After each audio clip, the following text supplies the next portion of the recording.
Well, blow me down, slap me in the forehead with a wet fish and call me Scotland. The Nkuhuma Pride is on the hunt in the middle of the afternoon. I have never seen this before. It is a great mystery as to what they are hunting, however. My name is James Henry, and it's marvellous to be with you here. Please talk to us, #SafariLive, chat stream on YouTube, and tell us exactly what you think about our characters today. Our focus is going to be lions today. We've got the Nkuhuma Pride on the hunt.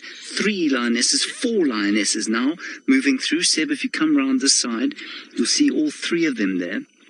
I'm guessing that they've seen a wart pig. Oh, no, there we go. There's another one in front. I can hear impala alarming. I'm going to sneak very slightly forward, everybody. Now, I think they've almost certainly been spotted now. So while I drive along here, let me tell you, I'll be looking at the dynamics of the Birminghams and the Evokers today. We'll be looking at the Nkuhuma Pride and their return here and what that male conflict means to them. And all the while, we'll be watching them on the hunt. Now, I think that this one was sent round to chase those impala that are now alarm calling towards this waiting ambush here. And what's happened is that the ambusher, or the chaser, should we call her, has now been spotted. So it wasn't a water pig, it wasn't a kudu, it wasn't a buffalo, it was that animal you can hear going. You can see it. No, I think it's a little just over the top there. What will probably happen now is that the lions will regroup. Let's just wait a little bit longer. Shall I sneak forward slightly, Sib?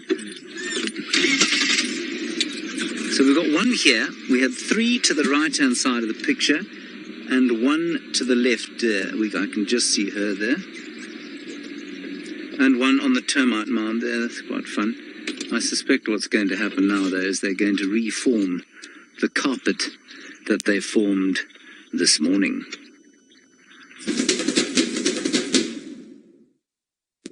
After a deeply unsuccessful morning tracking Tundi over Djuma's eastern boundary, we find pug marks of a large pride.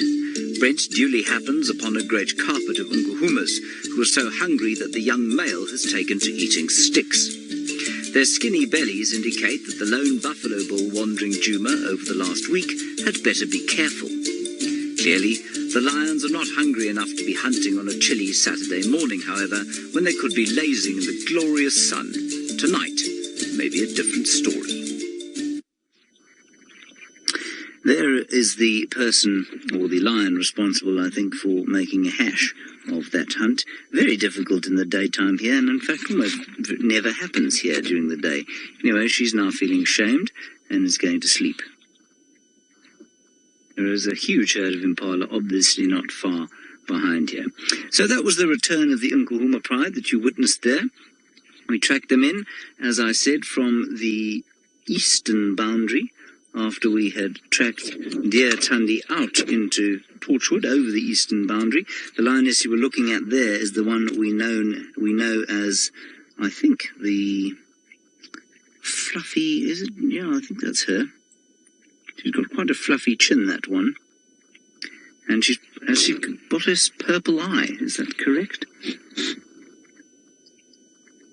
No, her eyes are shut. Okay, I'm going to figure out exactly who's who here.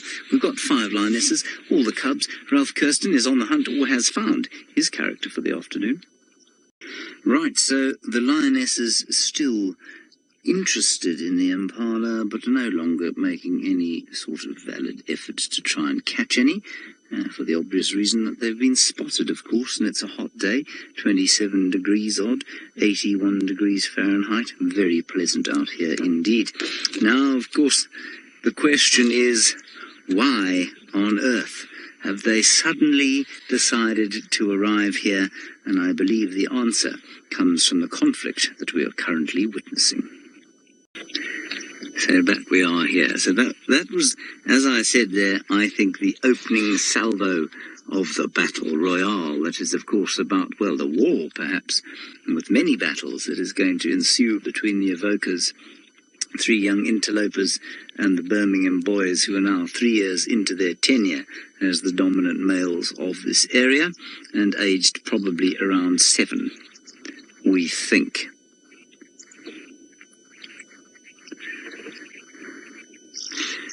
Now, it is extremely common for big coalitions of lions, in other words, sort of 4 or more or so, to be split up, and ooh-la-la, they won't be split permanently, I don't think. I think it's always been the case that with the Birminghams, that 4 of them have seldom been seen together once they've taken the area over, often been seen in pairs, and so, no, I don't think they've necessarily split at all. That is Amber Eyes we're looking at there, by the way. I've just spotted her Amber Eyes, so that's how I know that she is Amber Eyes. And for those of you who are perhaps new viewers, she's one of our most, if not the most famous lioness that we have here, on account of the fact that she's got very orange eyes. Now, those evokers, we don't know what interaction they have had yet with this pride. The youngest lion is just about a year old here, and could conceivably be in danger from the evokers if they do take over this area. The rest, however, are probably out of danger. The rest of the youngsters pushing their 2nd birthday, and so really the Nkuhuma Pride doesn't have a great deal to lose from the arrival of these young males, especially if it means that they have a smaller territory. Now, why that's good is that if 3 males come in here, take over the territory of the northern parts of the Sabi Sand, which contains the Styx and Nkuhuma Prides, and perhaps they don't bother with the Torchwood Pride, which the Birmingham certainly dominated for a while, they just stay with these 2 prides, well, then the chances of maintaining this territory for a longer period are that much higher. And so for the Nkuhuma Pride, the consequences of the marauding males, unusually for a coalition takeover, or in this case replacement largely, is really not bad. Now, that's the amber-eyed lioness. We've seen the red-eyed lioness, or the purple-eyed lioness. She's got her right eye is damaged. And we have not identified yet the oldest lioness, and she's the one with a nasty gash on her hip. But it's been like that since September 2017. And so, I haven't seen her today. She must be here. We've seen 5 of them hunting, so I don't think that she's in any danger at all. Let's move forward.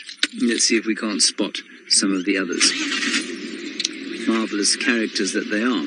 Did any of you manage to watch with us the evokers giving their roar the other day? It was absolutely spectacular, and I'd love to know what you felt about it.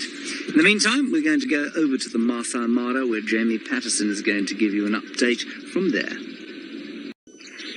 They would absolutely like to taste that fellow, and I suspect if they come across him, again, as I said in that little clip to start with, I think he's going to be in big trouble. It looks like these lions have not eaten a decent meal for some time. So here's some of the youngsters, now almost 2 years old,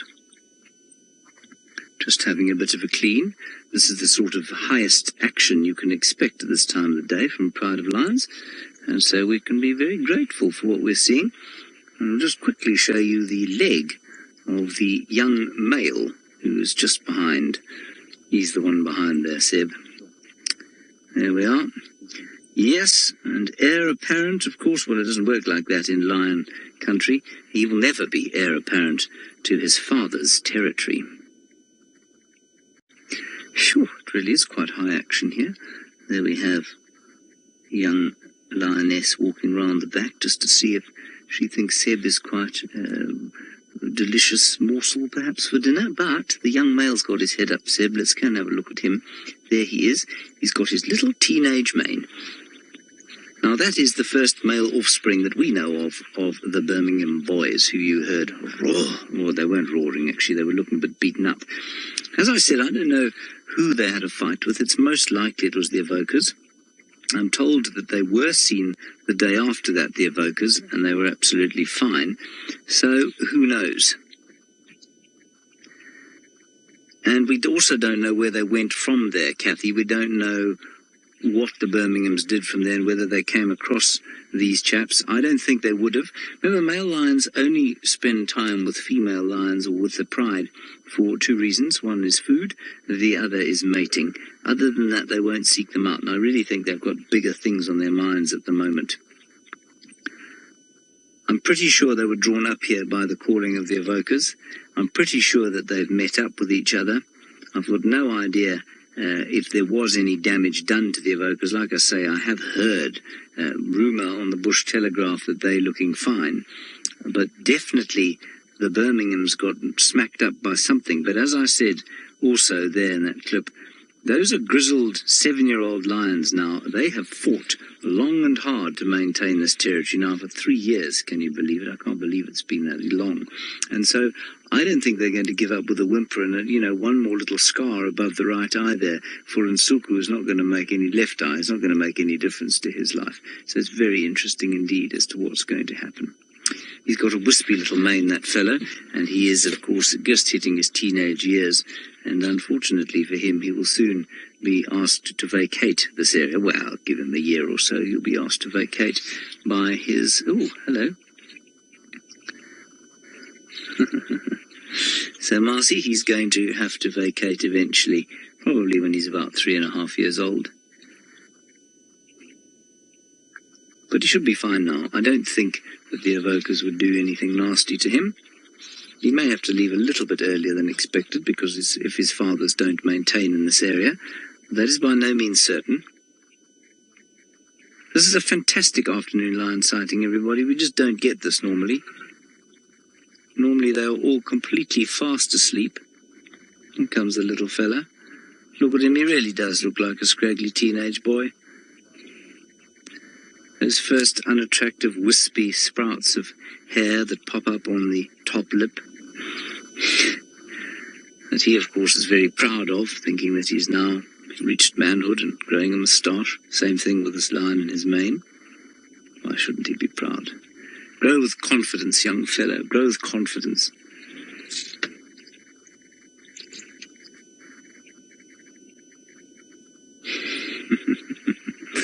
He's quite a fine little fellow. Safari Art, I don't know when the last time we saw the Styx Pride was.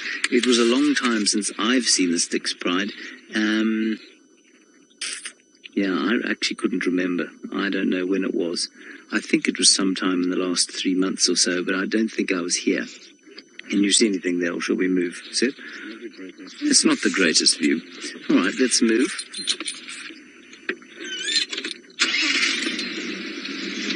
So the lions are obviously not the only ones having conflict at the moment, and, well, the battle for leopard dominance here is not over either. Not on the move, they are now fast asleep and enjoying this late afternoon sun on a Saturday, which is very nice for them, of course. But they are moving more than most lions do at this time of the day, and I think given the rutting impala all around, maybe they'll get up and do a little bit of hunting a bit later. But here they are. Hopefully Brent reaches whatever it is that he seeks. I have heard that Hosanna is around the place. I'm not sure. I don't know if that's where Brent's going or not. But he is very close to a southern boundary, so we might miss that. But we have got these cats. It's a bit of a nasty wound, and I would say what that is there is a typical example of the Nkuhumas fighting with each other over food, and especially given how hungry they are. Now, it's quite possible that we're going to be seeing these lions a bit more as we go towards the dry season. Djuma is filled with artificial water points, like there are a few dams. In fact, there are lots of natural pans that still have water. That is eventually going to draw the buffalo into this area. And as we know, the Nkuhumas are buffalo killing specialists. So with any luck, they will spend a prolonged period here during the winter months. And as I said, I don't believe that the fight between the evokers and the Birminghams is going to affect them hugely, which is wonderful. Zephyr I do not believe so, no. Amber Eyes was the lioness sitting on top of the termite mound. When she got up, I looked very specifically at her belly. I do not think she's pregnant at all. I think she is very unpregnant. In fact, I think all the lionesses here are very unpregnant at the moment.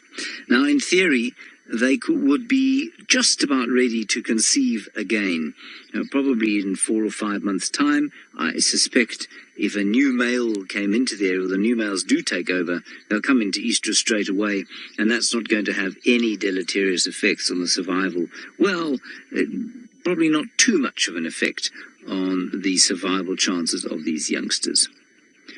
Right, I hope that Brent's surprise doesn't make you as tired as it is making that lioness. No, doesn't look like there's a huge amount of hunting action about to happen here. There is a small herd of impala going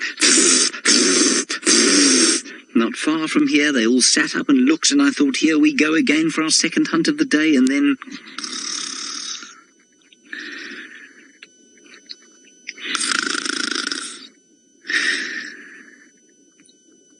some world-class championship sleeping. Now, I was writing a blog the other day, which sadly will probably never see the light of day. But as part of this blog, I did a little research on the amount that animals sleep. And, you know, although the sloth, and this particular sloth was the brown-throated sloth, is pilloried around the world for its indolence. They only sleep for 15 to 18 hours a day, so even less than the Nkuhuma Pride manages to sleep. So it really is quite impressive what these lions achieve on the sleeping front. Now, what we can see from these lionesses here is who's pregnant, or if there are any pregnant females here. Vermilia, in general, what you'll find here is that there is no hierarchy amongst the females. This young male, of course, will be pretty much at the bottom of the hierarchy, given his size. He's the same size as the younger females. But there is no hierarchy amongst the females, and so, no, I don't think that there will be any kind of dominance shown by one to the other. We like to think of Amber Eyes as being particularly dominant. She's one of the lot lying here, but that's simply because she's the most recognizable one. She's possibly slightly taller than the others, and will therefore maybe dominate at kills, simply by virtue of the fact that she's a bit bigger. He's got a hairball now. But what I was saying before Vermilia's question is that we can look at their bellies now, and we can see if any of them are perhaps pregnant, and I think it's highly unlikely. There are the adult females. They would not necessarily be coming into estrus for the Birminghams again. As I say, I think that would only happen in about 4 to 6 months' time. And they would come into estrus for the evokers if the evokers are confirmed as the new lords of the land. But at the moment, they aren't. And so this pride really doesn't need to ingratiate itself to the new males like they did with the Birminghams 3 years ago. It was fascinating to watch. And I think I don't know which lioness it was, actually. It may have been the oldest lioness. She almost sacrificed herself. She approached the Birminghams on her own after they had killed off the cubs, and they'd wiped out one of the adult lionesses. I think it was so long ago. Certainly the pride was decimated by their arrival. And she approached them one evening, and we watched them right in front of the Vuyatela camp next to the dam there. And we watched her going from male to male to male. They were so young and inexperienced then, they didn't really know what to do. And she flirted with them, and they attacked her and they swatted her away, and eventually one of them stood up and mated with her. And that was the first time that there was this sort of cementing of the relationship between them. And basically what it looked like was that the females were ingratiating themselves to the males to say, okay, fine, we accept you, let's move on together and go into the future with no more violence, please, because it's really been too traumatic for us. Now, there has been no violence as far as we can work out with the evokers. There is no real need because there aren't any cubs here to protect. I can't remember, and it's been so long since I've spent time with this pride, I can't remember if that young cub is actually still around or not, and I don't think she is. She would be about a year old now. Anyway, so it really is, I think it's going to be a very different kind of a takeover this time around, if it actually happens at all. All right, from that snoozy fellow, I tell you what he reminds me of, Sebastian. He reminds me slightly of Ralph Kirsten. Yes, big predators doing very little, but you can see the bonds between the Nkuhuma Pride are close. One of them has decided that a little smell... Oh, it's his own tail, isn't it? It's her own tail. She's cuddling her own tail. Yes, look at that. Maybe that's why they have that pom-pom on the end of their tail, so that they can hug it for comfort when they're feeling sad or depressed. Very nice. If you were to freeze this frame, for example, if Sebastian wasn't moving it, and if this male was now not moving, like now, for example, you could assume that we had a technical glitch, that there was obviously no live safari going on here because the picture is frozen.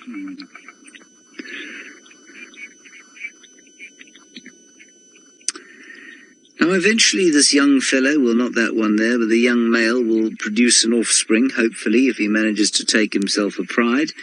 And Bron, the chances are he will recognize it as related to him. Does he see it's the offspring as his own? There's a duiker just behind them, walking straight behind them there. Totally oblivious. Bron, they definitely recognize them as something not to be killed. And that's why it's safe for the Nkuhuma Pride with cubs to be around the dominant coalition of the area. And it's why it's unsafe for them to be around a coalition that isn't yet dominant. Because it's them that will absolutely not recognize the youngsters as their own. You know, that said, lions do not read any textbooks, nor do any of the animals out here, as far as I'm aware, and there are definitely exceptions to all of the rules. So we were talking about how they would come into estrus, were the new males to take over here, and Matt, it's often brought about by a dominance takeover. Often the violence will in a dominance takeover will bring about certainly a false estrus, where the females show all the signs of estrus and they mate with the males, but they don't actually ovulate, and that is exceptionally clever. It's a tremendously clever thing that they do, because what it means is that they don't fall pregnant by the new males until the new males have properly established themselves.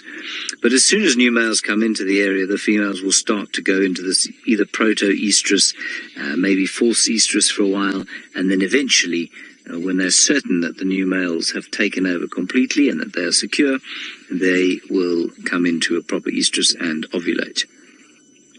Now, they obviously don't decide any of this. This is purely a brilliance of evolution that has allowed this sort of thing to happen. Now, there are very few scars on this young male.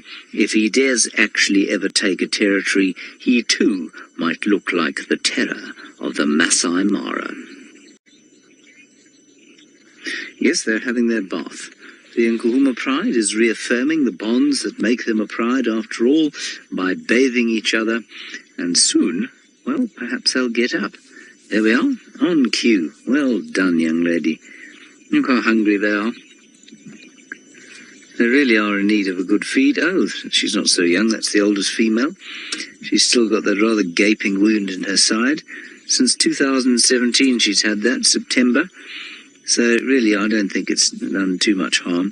It seems to be maybe slowly closing, but I suspect that it's kept open by constant attention from herself. She needs one of those cones around her head so that she can't lick it for a little while.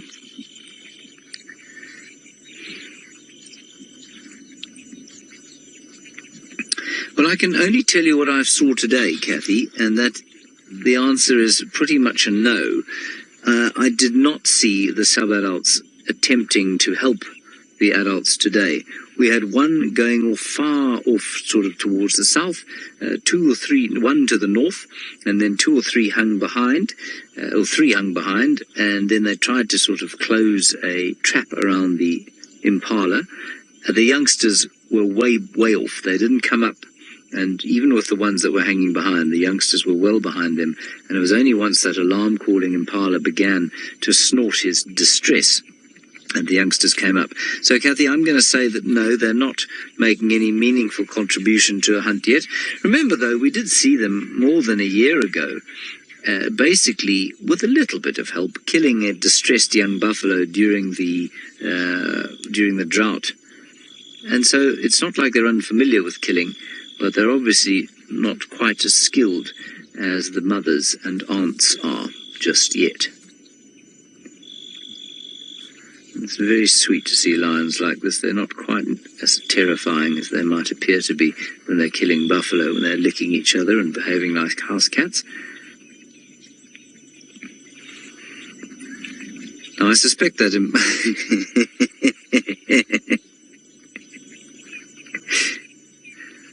I suspect that herd of impala that they were stalking earlier is completely forgotten about them. And that's probably where they will set off when they eventually do decide to get up. We've watched the Nkuhuma Pride do this countless times. Greet each other, then they'll probably have another snooze for about 20 minutes, you'll find, and then they'll eventually get up. We have got the infrared with us, so if they do something useful as night falls, we shall follow them, and hopefully do so without ruining their chances of catching something nice to eat. You wouldn't say so, though, Saskia, from the holes in their faces inflicted on each other. Saskia says so much love between the lions. Yes, at this time of the day, absolutely. They're all friends and pally-pally just before we go hunting or just before the meal is procured, be it through, well, I don't know, going to a restaurant or cooking, or in this case hunting probably. But as soon as the food arrives, then the ladies of the Nkuhuma Pride will lash at each other with their vicious claws. You can see gashes around the faces of the youngsters as well, and so they will be fighting each other and getting slapped by the females every time they go towards a carcass. So yes, there's a lot of love, which seems to make a big difference when they are off on the hunt, in that kind of trying to develop a sort of pincer movement, but that love falls away as soon as there's food in the offing, and then, well, it's the biggest that will eat the most. A bit like at boarding school, really. Alrighty. Yes, back to sleep they are. Somebody who is not asleep, of course, sitting in the Masai Mara, Tristan Dix, the new cheetah man of the Mara. They are on the move, and this is the one second in line now. There we go. And in front there, I think, is Amber Eyes. I think she's leading. And we've got the cherry-eyed lioness, or the fluffy-chinned lioness, coming third. And you can see none of the cubs with them. The oldest lioness coming in fourth. And perhaps that's the young one with a pink nose.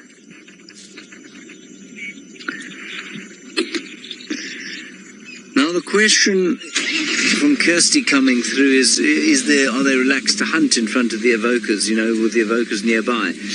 Obviously you're asking, Kirsty, if the noise of the hunt is going to perhaps bring in the evoker males. It may well bring in the evoker males, Kirsty, but they don't have a choice. They have to eat. So I don't think they're thinking about where those males are. I think all they're thinking now is, where is our next meal coming from? They're all around the impala are rutting, and that's what they've stopped to listen to.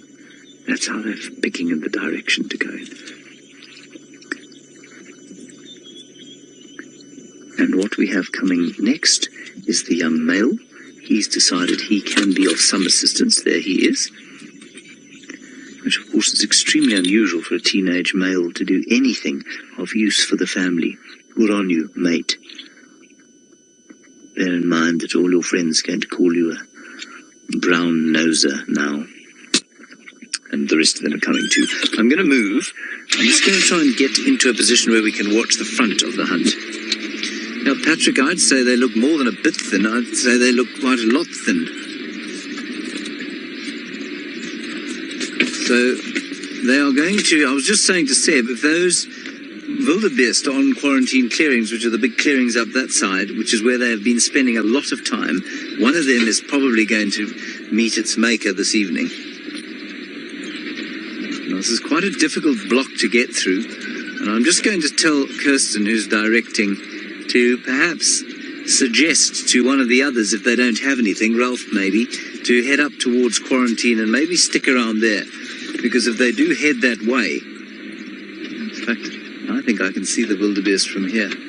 If they do head that way, then we're not going to be able to cross this drainage system that is separating us from them.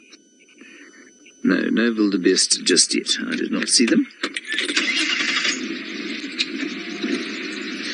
So the youngsters are following, but they are keeping their distance.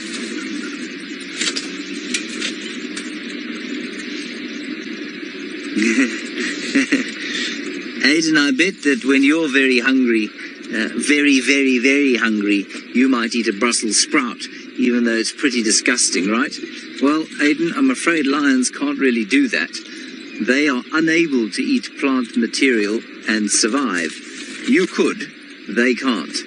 So they will sometimes eat grass, but that's to help them digest the meat they eat. There, they've spotted something. Let me just get around this termite mound for you, Seb. Okay, Kirsten, we're going to go to infrared, if that's all right. Can we do that? You just say when. They're stalking now. Okay, we're going to go to infrared now, everybody. It's going to go black and white.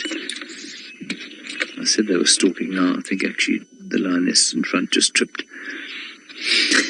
I don't think she's stalking just yet.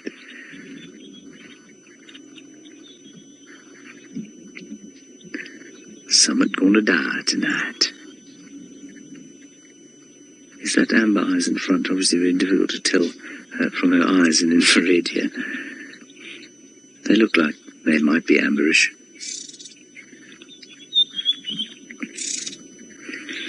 Origin, I think you mean lion action tonight? You say you hope I get some live action this evening? Me too. Thank you, Origin. You can hear the white-browed scrub robin calling as the last lions come through.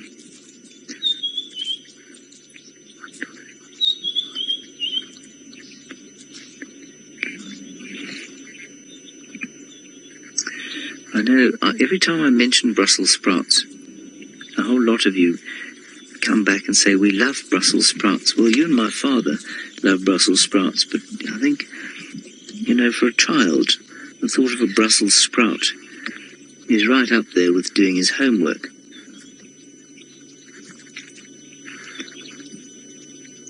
Maybe it's an acquired taste. I know Amanda, our wonderful chef, made some delicious Brussels sprouts once, but they were delicious because they didn't taste like Brussels sprouts. Listening, smelling. And putting paid to, I think, a ridiculous theory that lions hunt with the wind. Those lions are just moving. The wind is coming from behind them. I don't think they pay attention to which way the wind is blowing.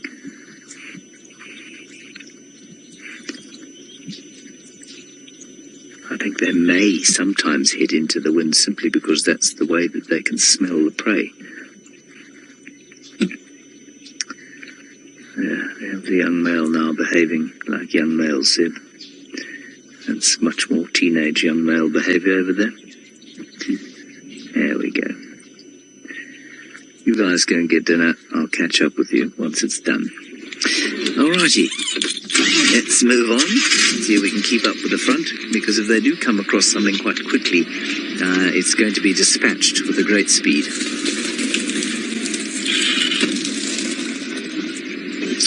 We don't really know, Fiona. Their ability to communicate during a hunt is something of a mystery. you know, I mean, it's so much of a mystery that it is entirely possible that it's almost extrasensory, that they have some form of, I don't know, non-understandable from a human point of view communication ability. That is possible. But we don't really know how they coordinate a hunt, how they get it together and decide what to do. I'm just going to flash the spotlight quickly at Ralph. Kirsten, will you tell Ralph I'm going to flash the spotlight at him?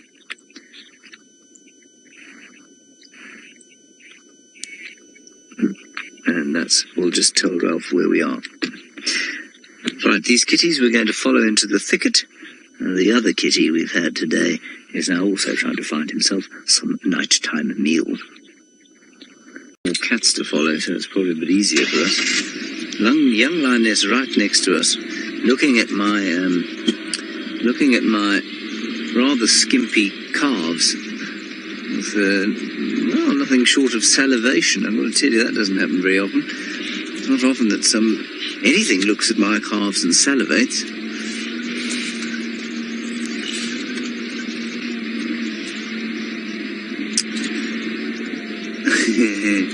No, Barbie will absolutely do nothing of the sort. Scent marking for that young male would bring upon him the wrath of not only the Birmingham boys, possibly, but also the evokers. So no, he will probably hold it in and bury his urine rather than spray it on anything where it might be smelt at this stage. Right, we're just parallel with Ralph. I can see Ralph there, but the lions are now not heading towards him well, they're now slowly turning. Ralph is definitely in the right spot. They're going into a very steep and nasty drainage system. I'm going to have to turn on my lights here, otherwise we're going to hit something or drive into a hole. I'm very good at that. I'm excellent at driving into holes. World class. Okay. They're coming straight past the front of us now. Let's go over to Ralph. I don't think he knows quite where we are just yet. Like those trees to scratch on. They've just started approaching this. Oh, they're starting to run. Hang on. Oh, we've got action here. Can we move back? Seb, you all right? Yeah, they're chasing something. Up towards this termite mound to the left. Yeah, running left, Seb, straight in front of us. No, got them. I can't see anything now. I'm going to have to turn on lights, I'm afraid. Saw one running up here.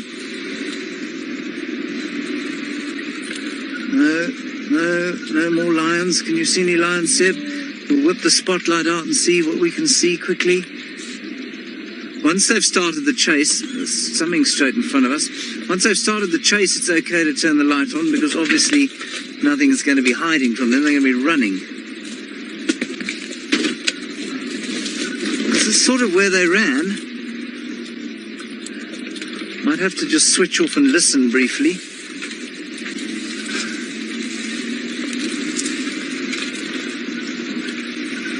Come on, chaps, where are you?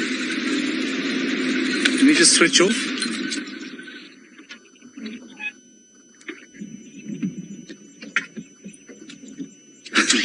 Dead silent.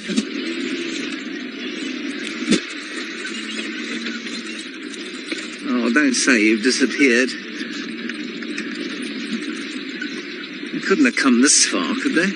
They all kind of ran up the other way, I think. Not so, Seb? Yeah, I think up here somewhere.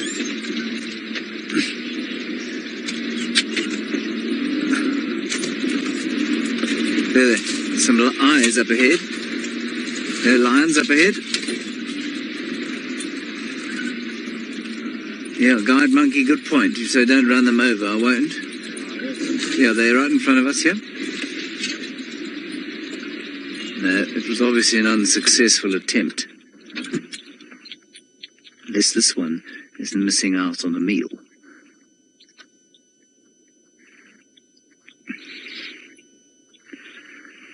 Yes, Patrick, absolutely. We need to watch out for aardvark holes, which I've driven into many, of course. Steve Orvo is the aardvark hole king at the moment. He and Sebastian drove. Yes. Yes. Look at this, that lioness is skin and bone. Oh, there's my head. These are not edible. Nothing edible on this car. Nothing edible here. Keep going. That's it. I could reach out and touch that lioness if I wanted to. I don't want to. No, do not look here, youngster. I will slap you upside the head. Go on. Yes, Origin, you should be sitting where I am. You said it looks like a scary movie. It looks like there could be a cat attack in the dark. Those youngsters were eyeing Sebastian for a second there. Either they're very enthusiastic about potentially becoming filmmakers, or they thought he looked quite tasty. They fancied a little French cuisine. I think, yeah, you're right. Sebastian's just saying looks like we look different to them in the dark. It's certainly, I mean, you would not want to come across these lions on foot in the dark. And it's all very well in the vehicle, but on foot, no. Kirsten, you can tell Ralph that we're going to head around to the clearings that are between quarantine clearings and Zoe's Road. If he wants to come there, I think they're up again. Are they looking? They're running again. They're chasing again up to the left. I think it was just a play chase there. Yeah, more left.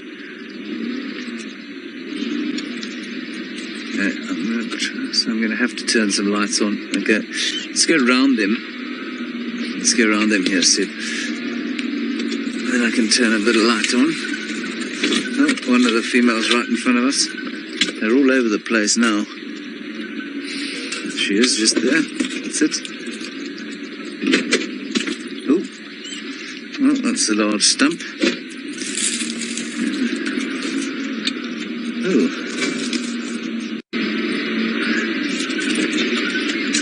There's a lovely smell of cinnamon in the air. It's fantastic. All right, there's lioness. We'll turn off, let them listen. Let's go across to Ralph and see what he thinks of this hunt.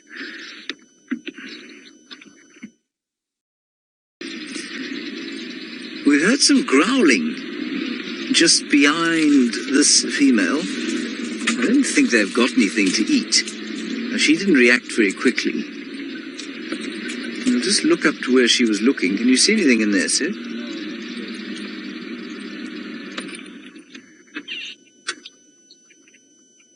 The day we can have an electric car to do this job, I'm telling you what, it's going to be an absolute world game changer.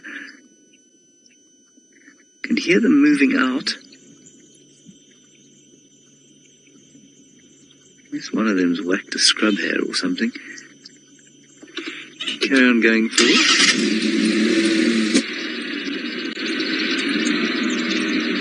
Now, there the others are. Here they come. Just beyond her. There we are. Dina say you say for sure you don't want to be on foot with them in the dark, especially with them so skinny. You wouldn't want to be with them on the dark, on foot, even if they were the fattest lions in the world. Remember when we watched, I don't know if any of you watched the Mara series last year, but we watched this kind of bloodlust that the lions developed, and it was almost as though the instinct to kill was separate from the instinct to eat. And they killed thousands or hundreds of wildebeest, certainly, without any kind of attempt to eat them. And that was fascinating to watch. And so even if you came across a full lion in the darkness, I think you'd find that it would take the opportunity to, eat you, basically. We're going to extend this drive a little bit, just for 10 minutes, and see what they do. Let me get out of the way. Sebastian there. Sorry, Seb. After that, we won't, because I do think that in bush this thick, we will disturb them trying to hunt, and as you can see, they are hungry.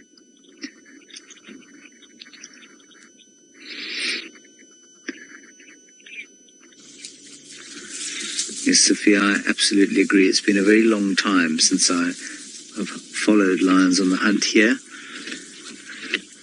And it's great to do it with the infrared as well. It just gives it an extra eeriness. All right, Seb, should we move on a little? We'll try and get into this clearing here. Yeah. Some lights. This clearing always takes far longer than I think it's going to appear. And I think we may lose them into that drainage system.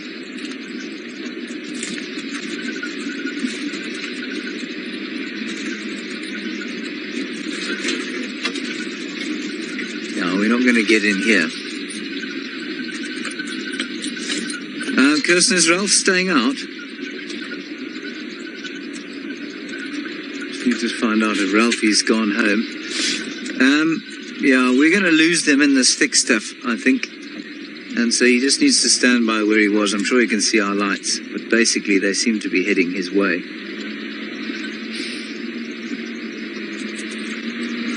Yeah, we are now on the edge of this drainage system.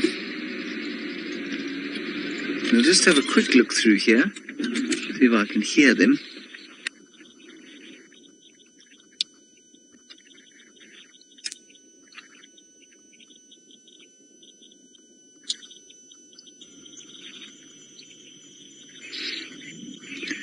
No, it disappeared.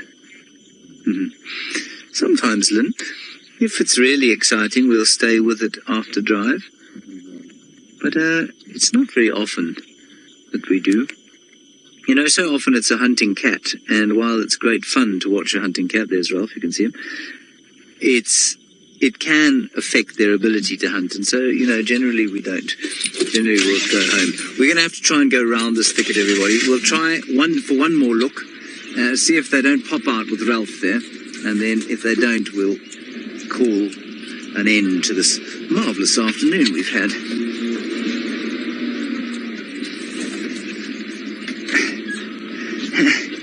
Okay, let's go and see if Ralphie has any luck up there. Well, everyone, we just shifted around a little bit just to reposition because James was moving along behind those lions, but we're still in that same direction just between us and James is where these lions were, so in this block just up ahead in front of us. You can see it there, but we wonder they'll pop out on this road somewhere just ahead of us here if they are on their way through. So we'll just patrol here a little bit and hopefully not fall in an aardvark hole here. But let's see, because there are some wildebeest up here on quarantine, so that's always a potential prey for them. There's also a couple of impala, but I would imagine they'd be more interested in those wildebeest. So we'll just see if they pop out anywhere here in front. Keeping our eyes out all the time. You know, they might pop out behind us. That's the trouble. So we'll just keep patrolling up and down this little road. It's that lovely twilight type time of the evening. That sun has just dropped now. It's actually just starting to get dark. And the torch is actually working. A minute ago it was almost useless using the torch, but you couldn't really see much either. So, I wonder where they are here. I might turn around over here, because then they should be popping out in front of us and behind us now. I might just spin around here, face off down the road. So, while I just turn around and see if we can spot them down back that way, let's see if James has had any better luck. No, I have had no better luck, I'm afraid, everybody. In fact, I feel quite disorientated in this block. I think I might actually be heading the wrong direction. Anyway, we'll figure it out shortly. All right, I think, regardless, everybody, we've got a long way around to try and find where we're supposed to be to get back to the lions. So I think we're going to can it. We're going to call it quits for the evening so that we don't hurt the lions' chances of catching anything. Thank you very much for joining us. It's been a marvellous, marvellous time. Are the credits rolling, Kirsten? Roll the credits. Roll them. Oh, there they're rolling. I've always loved to say that. And we will see you tomorrow morning at normal time for our subdued Sunday safaris. Until then, I hope you stay safe and happy, and I hope that you think long and hard on our characters all the way through the next night. We'll see you tomorrow morning. Bye-bye.